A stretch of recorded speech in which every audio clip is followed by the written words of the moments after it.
Hey guys, welcome back to Warhammer 40k Rogue Trader. We're just gonna head back to the void ship.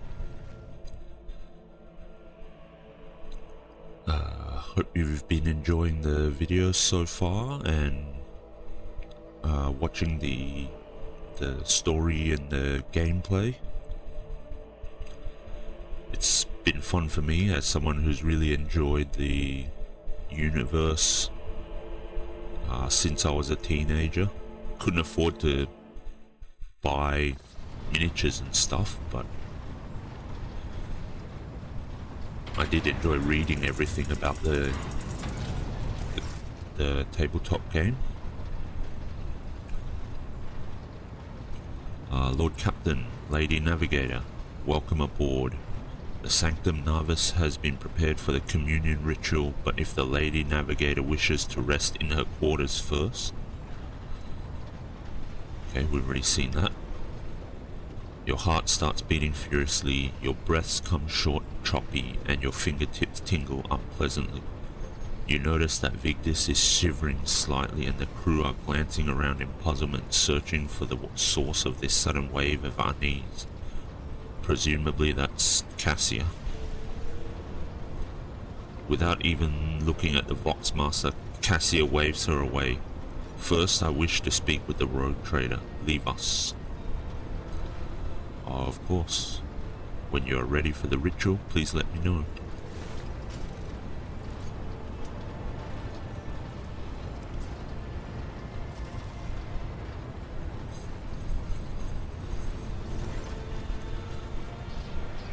Cassia sweeps a pensive gaze over Vigdis, then lowering her lashes slightly turns to you.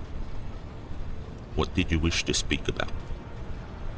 After a few seconds hesitation, Cassia lets out a small exhale and then raises a pointed chin.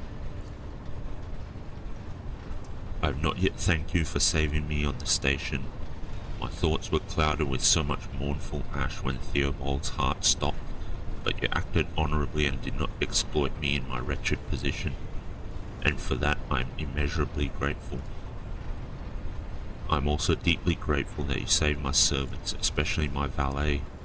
Uwe served on the station for more than 5 years, much longer than any who preceded him. He knows how to properly attend to me during journeys through the Immaterium, and what to serve me for breakfast. His presence envelops me in a cloak of amber. But now, Cassia throws back her shoulders. I'm ready to go to the Sanctum Navis and perform the sacred rite. I require brushes, canvas, and the best paints you have on board, but no red. Tell me more about what the ritual entails. I think this option is a bit rude if we're playing the more iconoclast reputation or whatever. I doubt the uninitiated could understand the mysteries of navigation, but I shall try to explain the essence of it. I must merge my mind and will with the machine spirit of the ship, so that I become one with the vessel. Cassia lifts a lock of hair from the back of her neck, revealing gilded implant ports. After that, I use the House of Celia ritual, which I am loath to reveal to you, to free my mind of all errant thoughts, and then a mechanical or electronic cybernetic substitute for biological limbs or organs. Okay. Then it is time to open my third eye and peer into the depths of the warp itself. Among the nightmarish visions, mirages, and creatures of the abyss, only the Light Emperor is the truth that will lead me from star to star, from system to system. Oh, the light guiding thread so fine it can slip from one's grasp at any moment. Cassia unfurls her hand as though dropping something. But you have nothing to worry about. The navigators of House of Celia will never lose their course. Why do you refuse red paint? Cassia gestures towards the servant standing beside her. Uwe will give of his blood before the ritual, as always. Okay. I shall ensure that all the necessary supplies are delivered to the Sanctum Navis. I I shall take my leave of you for the duration of the rite. I ask that you do not follow me. Few can survive the gaze of my warp eye when it is opened. Okay.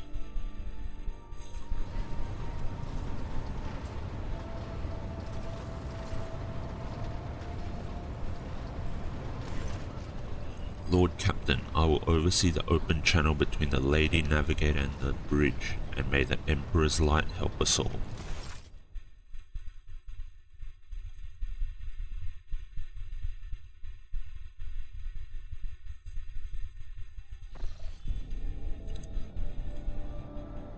The Voxcaster in the Sanctum Navis picks up the susurration of clothes, pious chanting, and the metallic clicking of implants.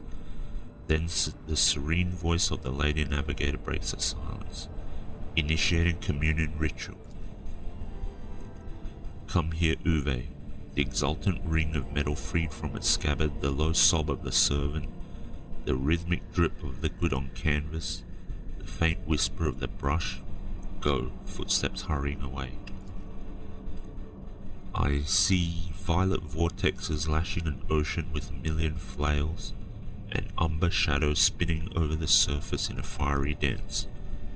Storm rising above foaming waters, armadas drowning in fog, the path from one end to another cannot be seen.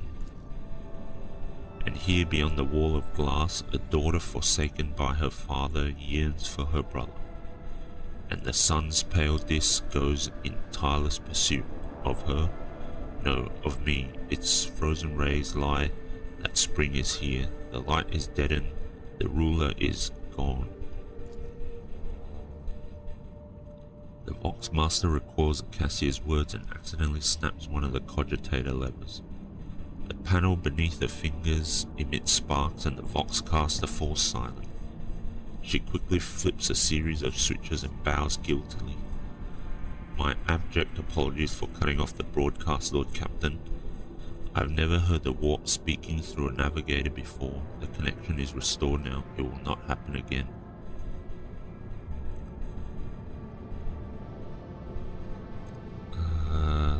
Let's just leave her undisturbed. Soul-shredding screams drown out the Vox transmission. The servants in the Sanctum Navis are howling and shrieking like wild beasts. Moaning in pain, their throats roar from the strain. And then sudden silence. The dull thud of dropping bodies proclaims their fate. It appears the servants were part of the Lady Navigator's rite, as it was for her predecessor. I will arrange for the bodies to be removed from the Sanctum Navis after the ritual, or what is left of them. I guess that is dark, but I guess that's how the 40k universe is. Rogue Trader, I fear I have unfortunate news. Endless blackness has spread across the canvas, dividing what should be whole in two, and my sight cannot glimpse the light of the Emperor as clearly as before. I cannot turn around, my brush only draws me onward, the way is blocked. You hear a heavy exhale, rustling fabric and metallic clicking. By the Emperor's grace, the ritual was successful. Your vessel's temperament presented a challenge. Its cold steel grip did not allow me to breathe freely even for a second. It was as if the depths of the ship housed not only machine spirits, but something other. Now I'll retreat to my chambers to recover my strength. Send for me if you have need of me. Lord Captain, congratulations on acquiring a navigator. Spare me a few moments of your time, please. There are several matters that require your attention. First of all, I want to report on the condition of the station Urak 5. Had you opted to begin your visit to the Rykad system with a different destination, the station could have become critically unstable. Fortunately, the decision to immediately visit the representatives of Navis Nobilite bought us precious time. We can either send our forces to disassemble the station and procure technological components for our own vessel, or attempt to save as many valuables as we can. Gather any components that may be of use on this ship. As you command, Lord Captain. With your permission, I would also like to remind you that we are still looking for an Enginseer Prime. Both the vessel and its machine spirits are in desperate need of oversight by an experienced tech priest. We are also missing some crew, and much more importantly, we have not yet located Heinrich von Kalox, the right hand of the Lord Inquisitor. Now we know for sure he was not at Iraq 5, so keep this in mind when making any future plans.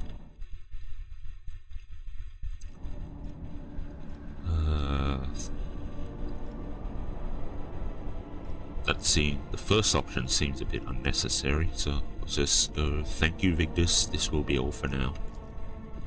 As it pleases you, Lord Captain.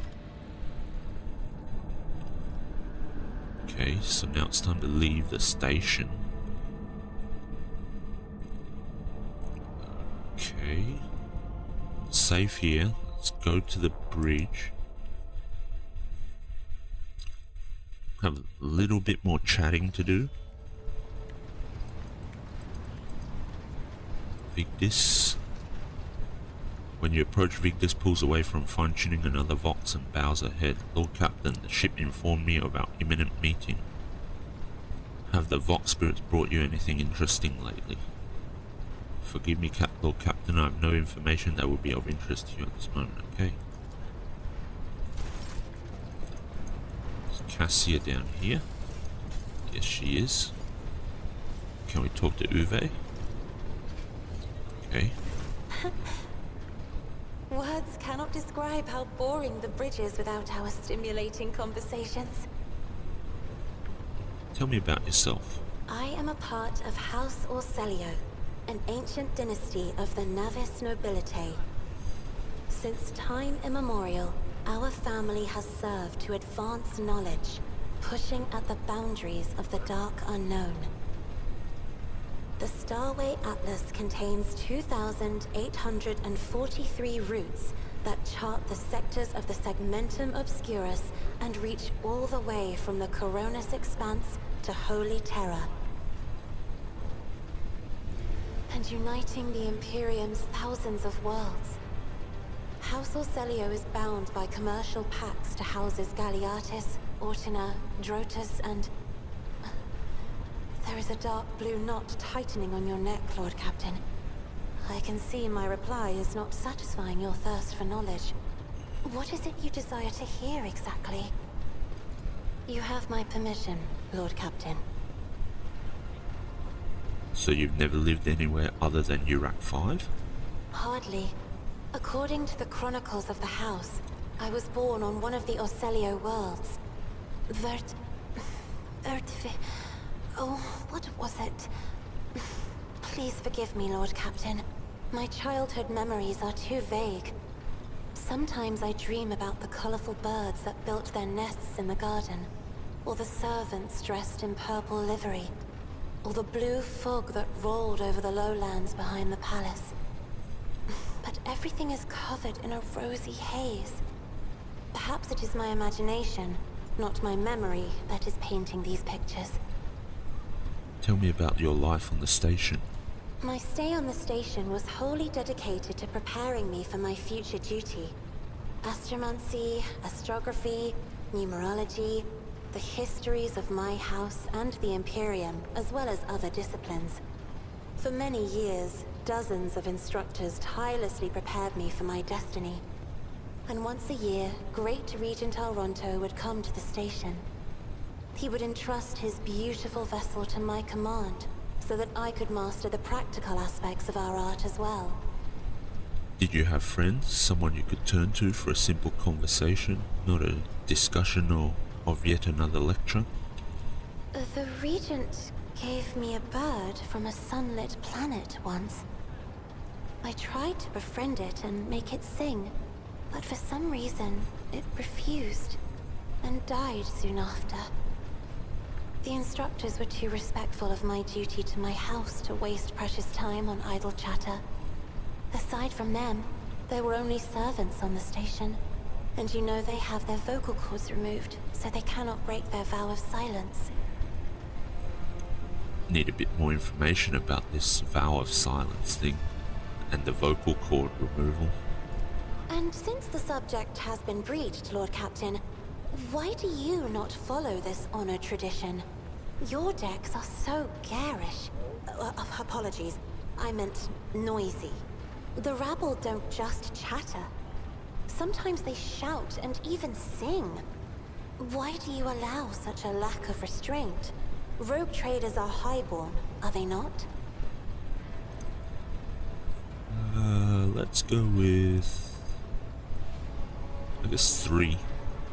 You may find it difficult to believe, but the practice of depriving servants of their voice is not particularly widespread outside House Orceliot. Please forgive me, Lord Captain. I was sure it was a sacred tradition made sacrosanct by the ancient vows of obedience. I expect more surprises will be waiting for me outside the walls of Urak 5. Your third eye, do you always conceal it? The navigator's open eye is baneful to whoever the warp's ruinous shine falls upon, and therefore it is the symbol of our power.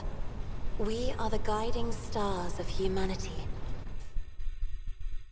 Worthy of an uncommon gift, and one of the duties that we bear is to guard our eye, even from wayward glances that may bear evil. Besides, I am aware that lesser servants of the Imperium may find our appearance repulsive. The navigator gene twists the features the rabble are used to seeing, and the magnificence of our role cannot be grasped by their feeble minds. Okay, so one looks like the same as in the beta versions, and that seems to be the romantic one. Who cares for the opinion of the short-sighted rabble? They can serve us. It seems a bit callous for more compassionate playthrough. I guess we'll go with 3. You do not look repulsive, Cassia. Perhaps my appearance does not terrify you right now, but this will not always be so. The navigator gene is unstable. My body is going to change over time. And only the God Emperor knows exactly how. In genuine terror, Cassia presses fingers to her lips as if belatedly trying to stop the words from tumbling out. What does it feel like to guide a vessel through the warp? It may be difficult to describe. You see, every navigator perceives the warp differently. My mentor, Great Regent Elronto, always described his travels through the Immaterium as a journey through a vast wood with countless paths. And I, assisting him in the first voyages, futilely tried to follow his example. But the wood would not reveal itself to me. But everything changed when I found my own key to this mystery. You see, I've always brightened up my rare moments of leisure time by painting. You may recall there was a workshop in my chambers. As soon as I imagined the warp as a blank canvas, an indescribable feeling came over me. I moved the brush, going deeper and deeper into my own painting.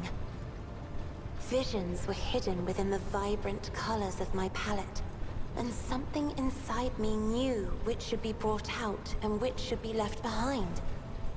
I woke up several days later, after the voyage was safely complete. Okay, I noticed that your love of painting is reflected in your speech as well. You associate so many images with hues and colors. The Emperor graced me with a gift. I can see inner life in addition to the mundane. You cannot know that a fruit has rotten from the inside until a blade slices it in two. I can see the rot from far away.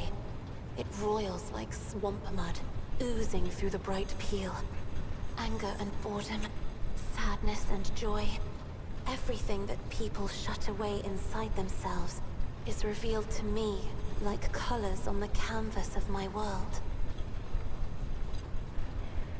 Quite an interesting perspective to perceive the world, I suppose, through the eyes of a navigator. One, I do wonder if that's how most navigators, or all navigators, perceive the world, in some sort of like paintings, colors, or something like that. Wonder if we'll find out more about this sort of stuff as the game progresses. You will hear no objection from me, Lord Captain. Tell me about House Orselio. As the only voice of our family on this vessel, it is an honor. As long as your questions are courteous, I will answer every one of them. Succeeded a Law Imperium check. Is the Orselio prophecy system named after your ancestor? You are shrewd indeed. My ancestor charted that route while fleeing the enemies of humanity. They say the Emperor himself was his guide, because the warp expelled their vessel without a single loss. Unfortunately, the lips of those who relate this tale seep with disgusting green hubris. I think Colleen Orselio was simply a skilled navigator. I take it House Orselio has a rich history? Oh, yes. The navigators of the house came to the Coronis Expanse fairly recently, a mere 208 years ago. Before that, our ancestors expanded the borders of humankind's dominion for the glory of the Emperor, blazing trails to different corners of the galaxy. Who rules the house? Just as a rogue trader stands at the head of a protectorate, a Novator heads a navigator house. It is the Novator who decides where to look for alliances and which path their bloodline is destined to tread. As for our house, the transfer of power to a successor is currently underway. In the meantime, Great Regent Auronto Orselio is ensuring the stability of the house. You lived in seclusion on a closed station until Felek committed his sabotage. So then you must be the Novator's successor. So says Regent Auronto. Nothing is decided yet. Some people in the house become enshrouded in rolling grey clouds at the thought of me becoming the Novator. But even more are bound with dull leaden chains. They think I am not ready for such a burden. Let's talk about something else. By all means. What does your special sight reveal? Sister Argenta shines like a guiding star, inspiring resolve in those around her, seemingly inexplicably. However, I see a dark and ugly fog billow behind her, contrasting sharply with her shining light. It burdens the Sister of Battle. It drags her down. Yet Argenta herself is hardly aware of it. Seneschal Viserion is among the few whose colors are a pleasure to look at. Whenever the Seneschal speaks, heavenly crystal clarity spreads around him. And whenever he is angered, dark blue clouds condense over him. And in his rare moments of joy, a pure gleam of sunset pink caresses the souls of those near him. Out of your entire retinue, Lord Captain, he is the only one I would trust with my life. That's quite interesting. So I guess Idira, being a diviner, sees kind of like events that are, or that will happen to individuals in the future, whereas Cassius sees the individual's internal, I guess, mental state or emotional state, and what that individual is projecting out to the world, rather than Idira seeing what events are or will be affecting them from an external perspective. Not sure entirely if that's correct low-level summation, but that's what it seems like. I think that's one of the things I'm most excited to learn about in this game. Just the how the different things work, because I think 40k has a lot of metaphorical and allegorical sort of ties to the real world. And I think, yeah, one of the things I kind of like thinking about are sort of how games tied to, or how art relates to society in real life. But yeah, I do hope that these sorts of stories and these perspectives get developed much better and a lot more as we get further into the game. Fingers crossed. Idira's emotions are like a maelstrom, bright, unbridled, enveloping her form like a wondrous kaleidoscope of colors. And as dangerous as a twisting warp storm. The riot of colors hides the truth from my eyes. What exactly is driving this woman? Is it her own will, or is it the Immaterium, Lord Captain? Interesting. Cassius says similar things about Idira that Idira says about a lot of other people. It's going to be fascinating to see how the sorts of personal storylines develop. And I think Owlcat has a history of doing them quite well in both Kingmaker and Wrath, so I hope they can continue the trend in Rogue Trader. Alright, we're heading off. I have enjoyed your company. Thank you for the conversation. Okay.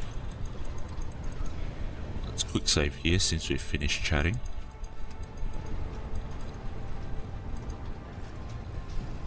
Let's continue on. And this is where I think we're going to see, now that we've completed one of these zones, planets, will we encounter the mission that was bugged in the beta, and if it is indeed been fixed. Here we go. Lord Captain, there is some commotion on the officer's deck. The lady navigator has left her quarters and is currently in the wardroom where uninitiated crew members are shunning her in terror. Perhaps you should find out what has brought Cassia back to the deck. Ooh, this could be a different mission.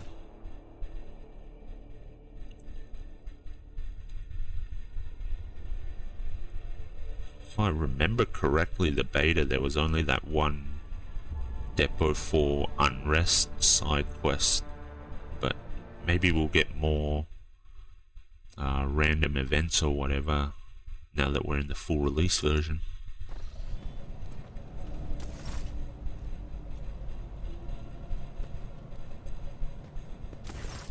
Lord Captain, my apologies. I did not notice your entrance.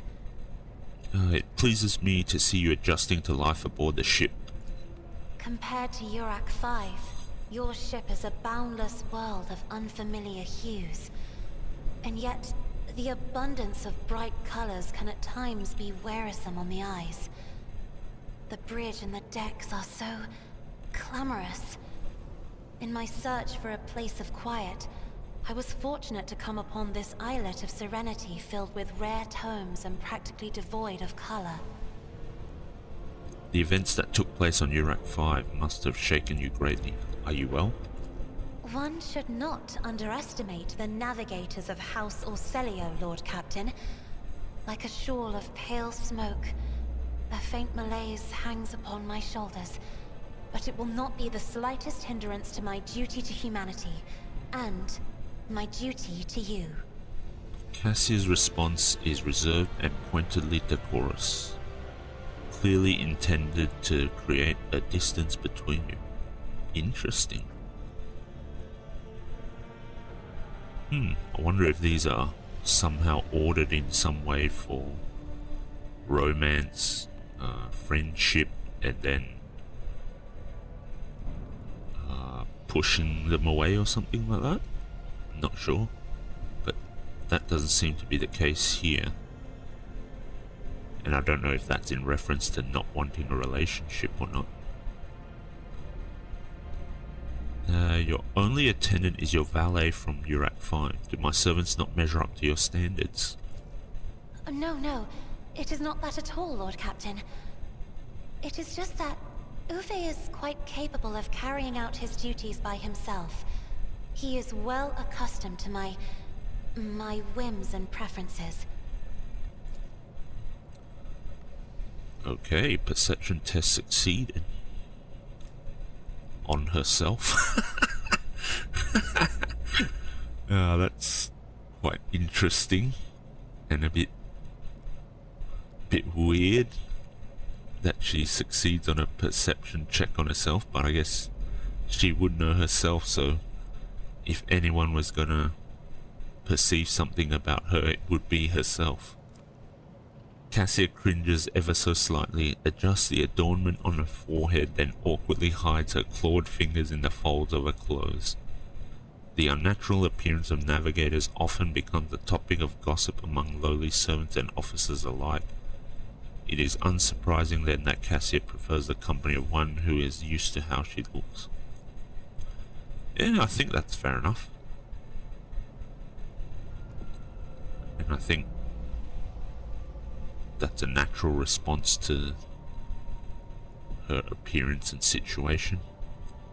I hope that you had an ample time to calm yourself and your powers. There are people on this ship who are far more impulsive and dangerous to others, and far less devoted to the God Emperor than a herald of the Navis nobility. But I did not need your words to see the shades of umber unease that whirl around your subjects whenever I am near. Were I not acquainted with such a reaction, I could have found their behavior and your question just now insulting. I mean, that's a fair enough response too, I suppose. I see you are fond of reading. Oh, this. I found this fascinating read on one of the shelves, and I must say, it has caught my eye. Its every chapter is written in verse. I find it so beautiful and enrapturing. Urak 5 had a vast archive of its own, of course. Although most of the works within had to do with scholarly disciplines of some sort or another. Only in my sparse moments of respite was I allowed to escape into the pages of more embellished works. Cassia gently brushes the dust off the cover with a thin clawed hand, her eyes filled with longing after reminiscing about a lost home. Lord Captain, would you kindly explain to me why you are pestering me with these questions? Inquiring about my mood and my needs, showing an interest in the books I am enjoying? You are behaving as if you possessed a shred of fellow feeling for one such as I. Interesting. I suppose she's used to being waited on, so... and waited on by servants who don't engage with her in conversation, so this seems a bit uncomfortable or unnatural to her. I beg your pardon, Lord Captain. That was no way for a navigator to conduct herself.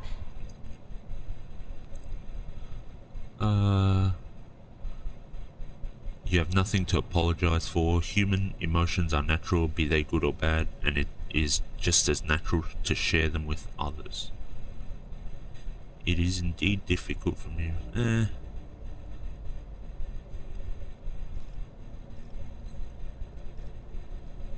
Yeah, I think 1 is clearly a romantic one, but I think 2 directly addresses the situation in a somewhat positive way. Let's go with that. Please forgive me. I cannot even understand myself right now. Your words and attention have reminded me of life on the station, of Theobald and Felek. I do not understand. They were merely the keepers of Urak 5. So, why do memories of those two make me feel a strange heaviness here? same time, I find myself overwhelmed with new excitement and anticipation. At last, I have set foot outside my familiar walls and into a world that I have only seen before in the pages of books. Your ship alone is a treasure trove of remarkable artifacts and curiosities. And just imagine the things that await beyond, but... my delight must seem childish to you, surely. In your heart, you must be finding all this quite amusing. Okay, I would not dare to make fun of a lady's feelings. Romantic. I would rather we find amusement elsewhere, perhaps in the privacy of my chambers. That's a bit too quick for that, I think. What I find is childish is your manner of addressing me as if I were your friend, and your mistaken belief that anyone here would be interested in it. That seems a bit rude considering we've been asking her questions about that stuff. I understand what you are going through. That seems the best option. I'm not... Just keep your... Jeez, okay. It's a bit harsh. Let's go with 4. I understand what you are going through. My own life was turned upside down not too long ago. Indeed. I did not know.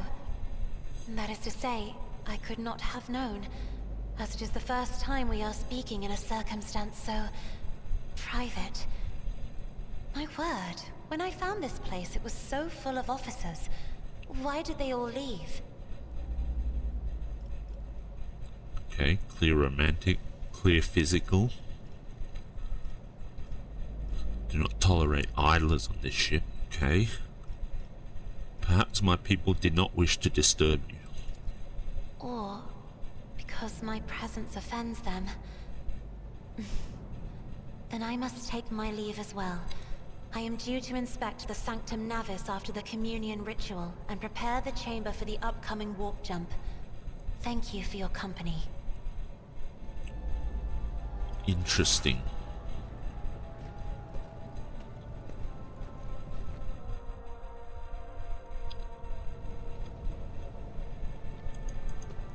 I guess when Victor said she came on deck, she was on her way here to the library.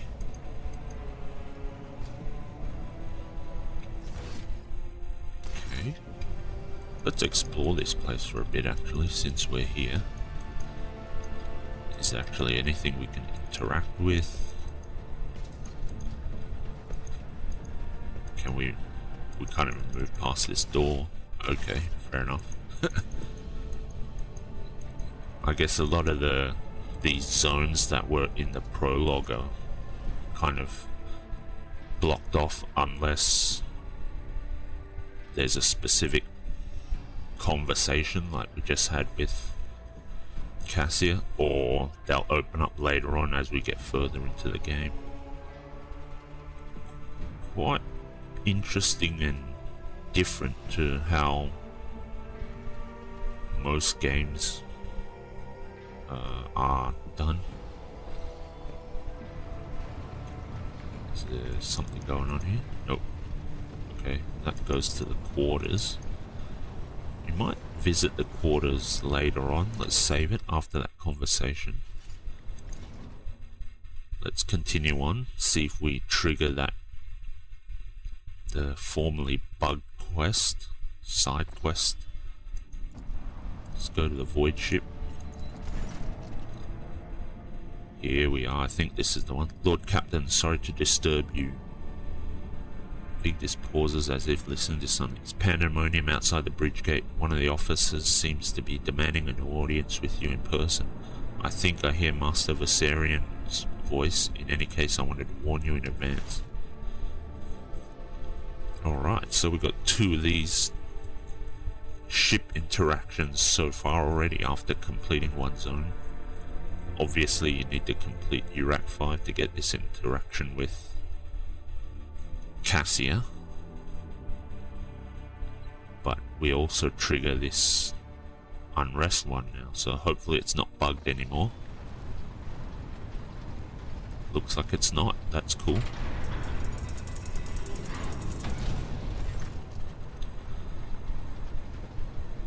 The everyday sounds of the bridge are disrupted by voices raised in anger. Abelard's voice the loudest of all. This is not the conduct of an officer. These are the antics of a highborn brat out on a lark. Explain yourself, Lieutenant. The young woman standing before Abelard strives with all her might not to quail under the onslaught of her superior's anger. She falters, but then manages to look him in the eye and say, I apologize, sir, but I must speak to the Lord Captain.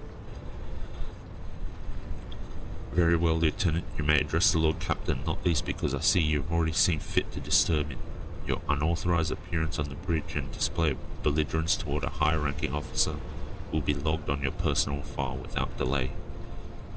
Lord Captain, Lieutenant Avril Vent requesting permission to speak. She falls silent, then adds rashly, on a matter of extreme importance and urgency. I will listen to what you have to say. Speak, Lieutenant. Maybe we should go too. You may speak, but I want to hear a report, not a shouting match. Having two officers bickering in full view of the bridge is unacceptable. I'm sorry, Lord Captain. I thought that drastic times call for drastic measures. This matter cannot wait. Any minute now an assault unit will be dispatched to the lower decks on orders to crush the workers' strike by any means necessary. But I am convinced that this step is unwarranted and that the crisis itself was provoked by the actions of one of the senior officers. So, Vent is almost trembling with tension as she delivers her speech, her face extremely pale. Abelard, in no hurry to intervene, lets out a skeptical huff. Lord Captain, I urge you to investigate the actions of Seneschal Viserion and to intervene in what's happening on the lower decks, because very soon we will have a mutiny or a massacre on our hands. Vent reels off the last words as though she knows them by heart. She has clearly been practicing to say them for some time. When she is finished, she casts an anxious glance at Abelard, then at you. Alright, how did this all start? The situation could boil over at any minute, so I'll give you the condensed version. It all began when the enforcers found a cultist amulet on the body of someone who'd been killed in a drunken brawl. We reported it up the chain immediately and arranged for a cleansing rite to be performed and opened an investigation. No heretics have been found alive, but the search has brought tensions between enforcers and workers to a head. Where does Seneschal Viserion come into all this? I shall explain. I beg you to hurry, time is running out. I will not hurry since my competence is under scrutiny. I shall speak for as long as I see fit. There is an established order to the way things are done on this ship, and one of the pillars of that system is that the rogue trader's attention is not distracted by trivial matters. It is the Seneschal's role to ensure that. I've always handled internal problems myself, so of course when I received information about cultists hiding on the lower decks, I took the matter in hand. So long as I live, not one of the vermin who murdered Theodora von Valancius will find refuge on a ship. You were far too heavy-handed, Seneschal Viserion. Arrests, interrogations, mass punishments for entire sectors. It has driven the people to the brink. Now there is a strike on the lower decks in Depot 4 to be precise. 3 worker clans are involved, but many more are passively supporting them. The situation could degenerate into an all-out insurrection, but when I reported my concerns, the only response I received was an order to dispatch an assault unit and crush the strike with maximum force. What is Depot 4? Depot 4 is one of the poorest sectors on the lower decks. It is home to clans of general labourers. They are not as valuable to the ship as the families who have served its specialized systems for generations. They are an easily replaceable resource, and one which is now more, besides giving succor to cultists and minions of the archenemy. Depot 4 is poor and troubled, but at worst that means drunken fights and illegal rock-up brewing. We have handled the workers of Depot 4 in the past. We would have done so again if the crackdown on Depot 4 hadn't been so harsh. And another important point to bear in mind, The problem is not limited to this sector. It is located on one of the most populated lower decks, and everything that happens there has a knock-on effect on all neighboring sectors. Abelard, what do you have to say to all this? I see no need to add anything. I acted within the remit of my authority, guided exclusively by the best interests of your protectorate and your personal safety. If you wish to confirm the rectitude of my actions for yourself, I have no objections. For my part, I urge the Lord Captain to go down to the lower deck, stop the assault unit, and speak directly to the people. You will see that they are not lying or harboring heretics. That way you will stop the uprising before it begins. I've heard enough. I will go down to the lower decks and deal with the problem personally. Praise the Emperor. Thank you, Lord Captain. An enterprise bordering on the sophomoric, but please yourself, Lord Captain. However, I categorically insist that I escort you. That's fine. Okay, accept.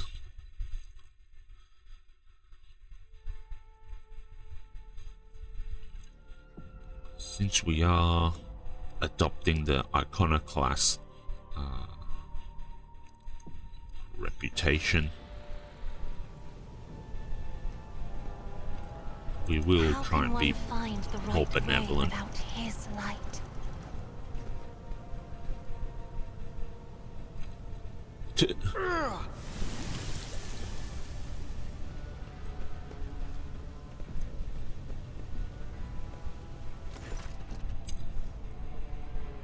Abelard reflexively wipes the sweat from his brow in a startlingly human gesture and a telema, a rare moment where he allows his age and weariness to show through his armor-like veneer of self-assurance.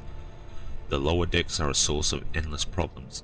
Sometimes I dearly regret that we cannot replace all the locals with servitors. Did you hear? They were shouting your name. Of course they were. The organization of the daily routine life of the ship rests upon my shoulders. The mountain of challenges and problems from which I endeavour to insulate you, Lord Captain. The situation on the lower decks has been a cause for concern, and I have intervened personally on more than one occasion. That must be why they remember me. They do not know your face. To them you are akin to a creature of legend, one who has stood on the steps of the Golden Throne no less, whereas I'm the man whose name is attached to every order docking rations or lowering a base heating. Let's keep moving. We need to get to the bottom of this. Okay. Something resembling a nest made out of thermal insulation. This must be where the workers sleep between shifts. Okay, let's go through here. There it is, okay. So it is that. Container can be seen beyond the massive bars. Perhaps examining the pipe will allow you to reach it. Can I reach it? The sooner we start. Doesn't seem like it. So I still don't know how to access that, if it's even accessible. Quiet. Let's pick up the Trying goods. to tell me something. Machine right set. Okay, collect all. Inside the box, a string of scratched letters runs along the edge. Different first names, but the same surname. It looks like this box has been passed down in the family from generation to generation. Okay, nothing too much there.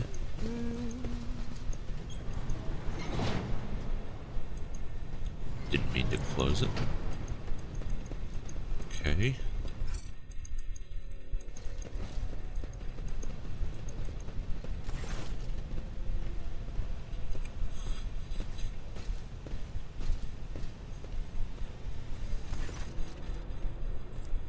The sound of a heated discussion reverberates through the ship's bays. Lieutenant Avril Event of the ship's enforcers is barring the path of a heavily built assault unit officer, and judging by the expressions and tone, the standoff has dragged on for some time already and has now reached boiling point. I have my orders to put an end to the unrest and purge this sector. You can take your orders and shove them. This is my deck and my sector. There are only 3 people who can waltz in here without my express permission. the first officer, the rogue trader, and the Emperor himself. So not all my lessons fall on deaf ears, Abelard mutters in crabby approval. He does not clarify whether he means Lieutenant Vent, the officer looming over her, or both. Your lordship, noticing you, the two junior officers snap to attention and salute their subordinates, following suit a moment later. What's the situation?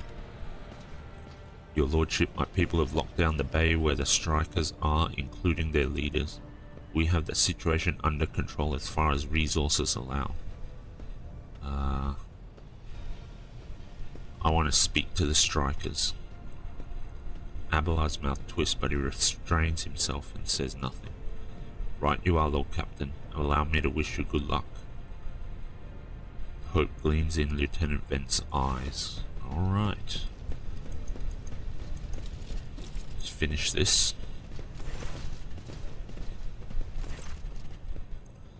A dozen pairs of eyes stare apprehensively at you. The people before you are typical inhabitants of the lower decks. You take in their simple clothing, crude weapons, and faces that display varying levels of mutation, from the barely discernible to the strange to the outright grotesque.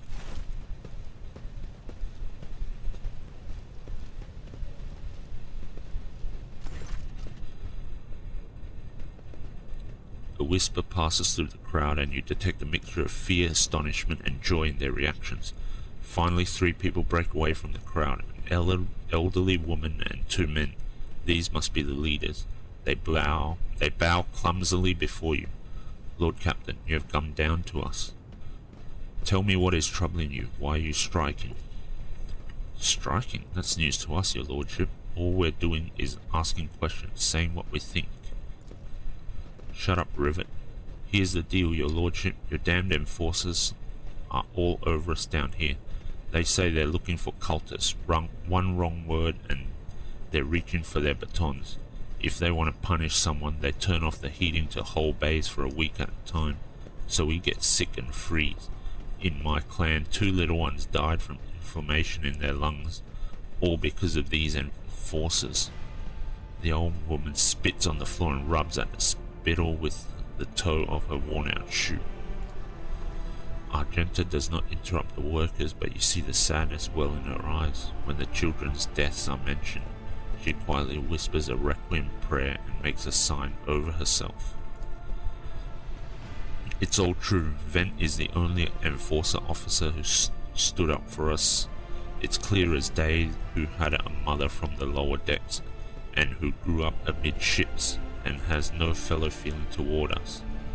The grim man with a scarred face throws up his arms. Your lordship, we're no villains here. We're honest workers, your servants. We've plotted no disorder. We went on strike openly, and now we've got guns pointed at us. All we're doing is asking to be allowed to work in peace without being harassed. Abelard, do you have anything to add?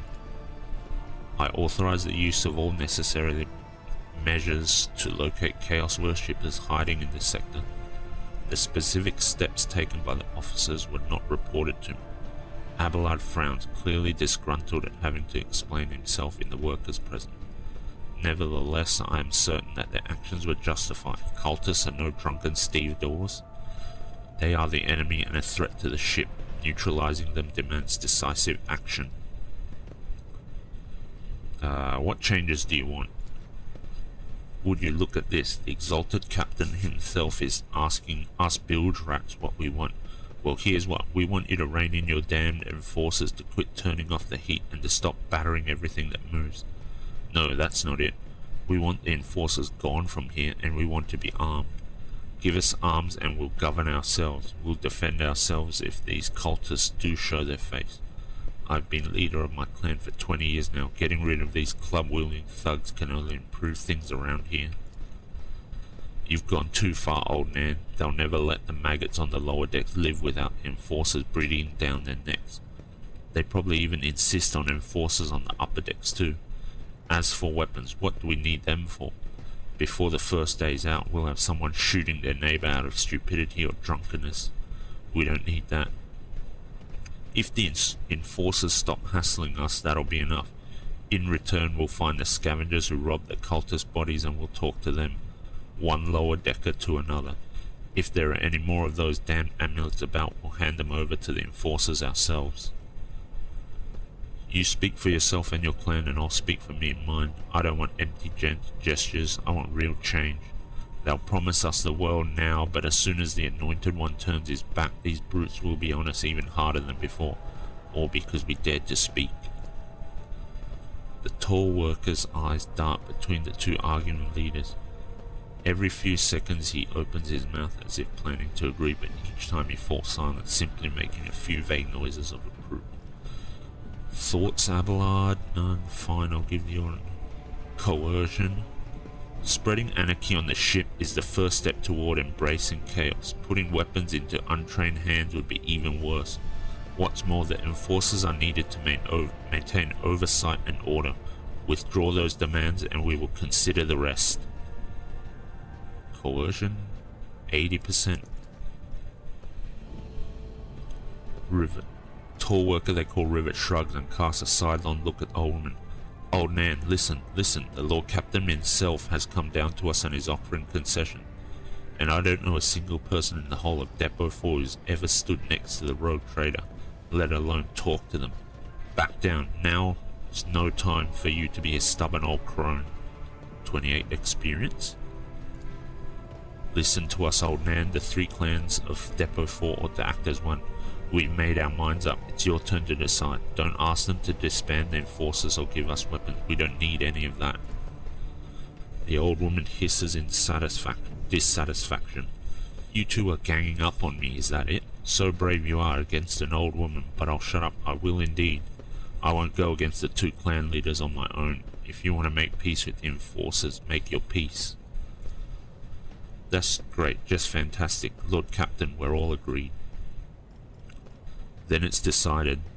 The persecution will stop, and I will expect you to assist in locating any remaining amulets or weapons left by the cultists. Your lordship, thank you. You have not abandoned us lower deckers. You came yourself and settled everything. I'll tell my grandchildren about this. Of course, your lordship will root out any nasty business faster than the enforcers, and will leave no stone unturned.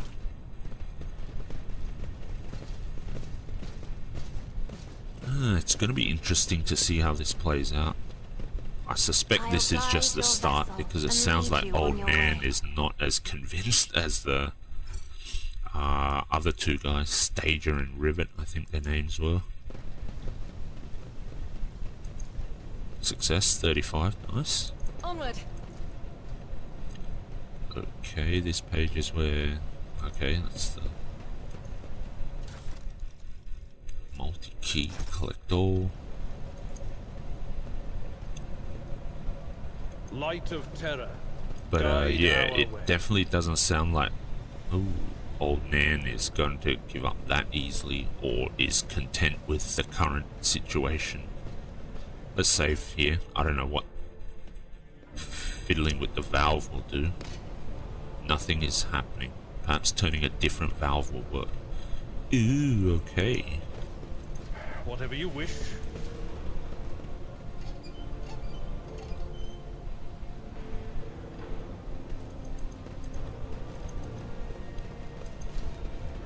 Should I be messing with this? I turned one valve. The light of terror shines for us. I don't want to blow up my own ship because I've messed around with valves without knowing what they do. That would be quite funny. You know what? Just out of curiosity, let's mess with them.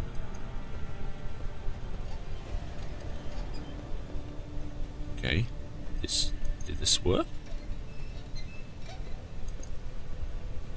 Does that give me access to the container or whatever is hidden behind there?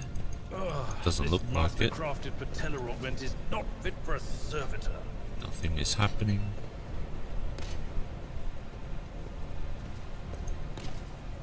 Nothing is happening. I'm not actually sure if the valves do anything. Did I mention that my whispers tell me jokes? Jokes that once Nothing said is aloud happening. make your eyes Nothing is bleed happening. and blood curdle. Talk about black comedy. Let's proceed. Nothing is happening.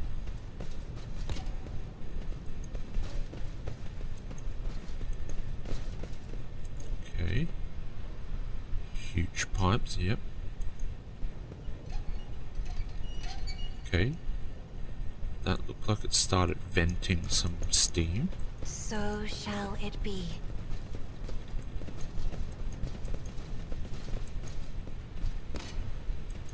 I go Nothing. where the whispers lead.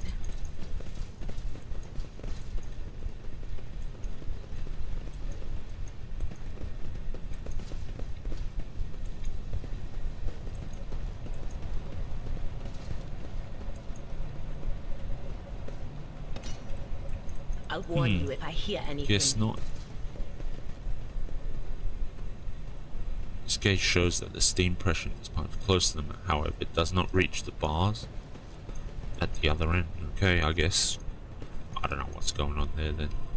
I guess there's nothing happening with that. Alright. Stopping unexpectedly, Abelard imperiously dismisses the unit to stand at a distance and addresses your other companion, saying, I have an urgent matter to discuss with the Lord Captain. Please give us a moment. Abelard looks at you and his last vestiges of restraint vanish. Well, are you pleased with your investigation, Lord Captain? You kowtow to the disloyal rabble, you believe their lies and show them leniency. Next time the ship is attacked by cultists, that rabble will welcome them in with open arms and allow them to wreak whatever havoc they like because they see you as a weak leader. Is that how you see your future at the helm of the Von Valancius Protectorate? Do not speak to your Lord Captain in that tone. I am obliged to speak thus. Who else can point out your errors and offer you counsel? Let's talk about your role in all this instead. You allowed this revolt to happen. Your actions practically guaranteed it would. I would have handled the situation myself had you not decided to intervene. Abelard says irascibly. Remember Lord Captain Theodora? Do you think she ever set one slippered foot on the lower decks? No, she did not. Such matters were left to myself and the junior officers, while she dedicated herself to her grand designs for the Protectorate, as any true strategist and rogue trader ought. I would be only too willing to trust in my seneschal and not fill my head with such matters, but the situation had spiraled out of your control. I don't think we should go to one that's sullying the memories of the dead. And this one's a bit harsh, because that wouldn't explain why I did what I did, so let's go with 2. Abelard's face relaxes slightly. You're right, at least as concerned junior officers making complaints directly to you. And I lost my temper, Lord Captain, and I believe I ought to explain myself. Abelard speaks slowly, the words not coming easily to him. The prosperity of the Von Valancius Protectorate is not just an empty phrase to me. I left the Imperial Navy for the chance to see it flourish. It was the most momentous decision of my life. I did it because I saw in Lord Captain Theodora's deeds the sign of true greatness. Rogue traders do not simply forge new routes and capture worlds. They create order out of anarchy. That creative impulse was entirely lacking during my time in the military. So I left behind everything I had known, everything my family had known, and I come from a long line of officers, and I embarked upon this incredibly reckless venture. Lord Captain Theodora entrusted me with all the concerns she had no time for. She would go off on her flagship for long periods to distant frontiers, on scouting voyages, and the advancement of the entire Protectorate rested on my shoulders. And then suddenly everything that had been built over years and years began to quake, rattling like a flimsy hangar on a seismically active world. One of the senior officers betrayed us all, the rogue trader was killed, and who knows what is happening on the planet. I tell you this honestly, without fear of appearing weak. All this has come as a grievous blow to me. I'm not panicking or grieving because I cannot allow myself to panic or grieve. I am duty bound to aid the new road trader, to aid you to find your footing as quickly as possible. And to do that, I must insulate you from problems that in the past have been dealt with by tried and tested procedures set out in the ship's regulations. Procedures that were established long ago and have functioned smoothly for decades cannot suddenly be deemed excess to requirements.